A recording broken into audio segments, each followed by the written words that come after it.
Hey guys, Derek here, and just wanted to go over a topic that kind of hits home for me because I struggle with work-life balance quite a bit. Working from home and having a couple different businesses, my online business, the Nutrition Renegade, and also my brick and mortar personal training studio.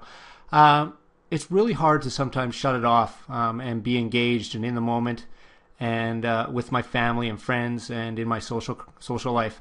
Uh, that's why I put this together to kind of not only give myself a template to follow, but hopefully help you if you're having the same challenges.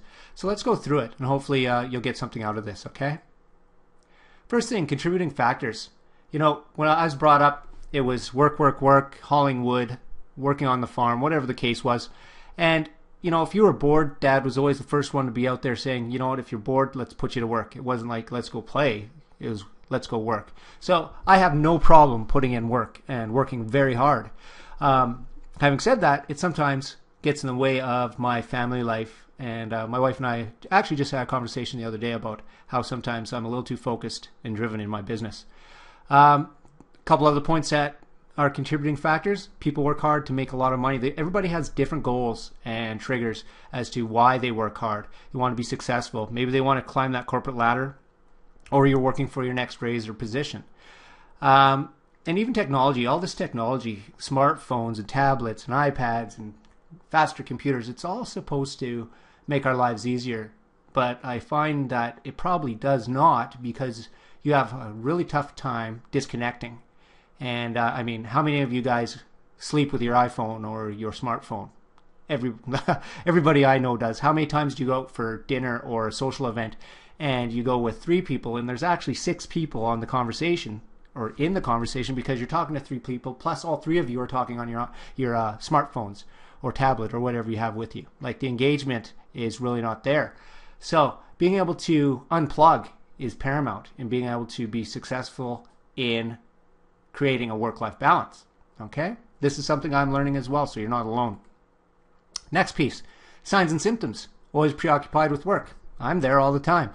Often even at dim sum, we went for dim sum today, and I was thinking about work. And you need to be able, I need to, and you need to be able to disconnect at times to really engage with the people that count, okay? Everything else falls to the side. Like I said, family, social life, and one of the big ones is health. Some of the upper executives that I know in my wife's business and my old business that I used to work at, their health was the least of their concerns. Many of them were overweight, heart problems, stressed, and it was the last thing that they worried about. Some of the signs and symptoms are like to control or micromanage, need to be controlling and the boss. Neglect family time because of work. Look for ways to work while nobody's looking, right? You sneak a look at your iPhone, you sneak a look at your smartphone, you're checking email all hours of the day, and not being engaged with your family and friends. Okay, and when you speak to your significant other or you're talking to friends, all you guys talk about is work. All we talk about is what we're doing at work, like we have nothing else going on in our lives. So those are some of the signs and symptoms, and I imagine some of those resonate with a lot of you. Next, who can help? Like any addiction, there's denial. I deny it. Obviously, I'm coming out of the closet. I have a challenge with the work-life balance, and that's something for 2013 that I'll work on. Family, friends, support. I get my wife to call me on it and really just hold me to what I said, that I would try to be more engaged. And I hate the word try. I would be more engaged and not think about work so much. And if all else fails, professional counsel can help if you just cannot get a handle on it, okay? Where is the balance? So I set boundaries for my work time as far as, I need these hours to get these things done. I'm very goal-oriented. I drive myself. Nobody else is going to drive me. And same with you. You have to be your own driver.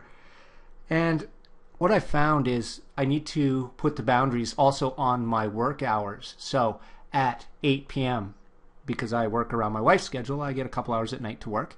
At 8 p.m., I shut it down. And I need to turn off my cell phone. I need to unplug my computer. I need to just turn everything off and be present, both mentally and physically, with my family and friends. Okay, exercise. That is one of the few times right now that I can completely shut off my brain because I hammer the workouts. 4 or 5 days a week. Plan a vacation, and this is huge. But don't make the mistake that I make, is working while you're away on vacation. Okay, if you're going to go on vacation, unplug completely because you really need to rejuvenate and give yourself that balance. Okay, and reevaluate your life goals and life purpose. If your corporate or business or work goals are starting to carry over into your home life with your family and whatnot, it's something that you may want to look at. Because eventually it will come to a head, and it's better to catch it early, right? Next, we've got, are you a workaholic? Okay, as with any addiction, workaholics may be in denial. We talked about that. Despite the possible health consequences, which, the heart stress, anger, depression, anxiety, and depression doesn't get talked about a lot, and people don't realize they have it. They just, I'm feeling blue, I'm feeling down. It's a real thing, and it can be one of the symptoms of working too much. And often workaholics, like any other addiction, they don't see the addiction for what it really is. And get the help of family, friends, and seek professional help to identify the negative thoughts and behavior patterns. A therapist can help you find the healthy balance in all areas of your life, such as work and family, friends, everything, right? Try to get that balance. So finally, we talked about creating the balance, creating a framework for your work time. If it's 5 o'clock that you're supposed to be home or you're supposed to shut down at 5. Shut off your cell phones, your iPads, your iPhones, whatever it is. Don't check your email. A mentor of mine, Craig Valentine, he doesn't check his email until 10 in the morning, I believe. And he starts at 4 a.m. It's just one of his rules, right?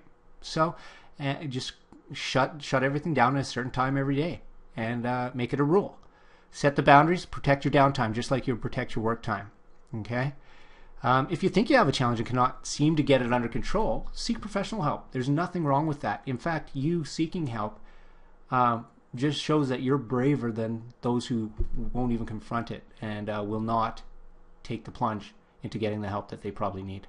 Okay? So hopefully this gives you a little bit of framework, to be engaged with your family. We're all working towards something greater, but sometimes I think we put our family and friends at risk because we're so focused and so driven, and I know that's a challenge with me. And I am going to use this framework to improve in 2013 and be more present and be more engaged, both physically and mentally, and drop the work. As soon as it's time to quit, it's time to quit and shut her down. Okay? Hopefully this helps you guys out and you get a little bit out of it, okay? Take care.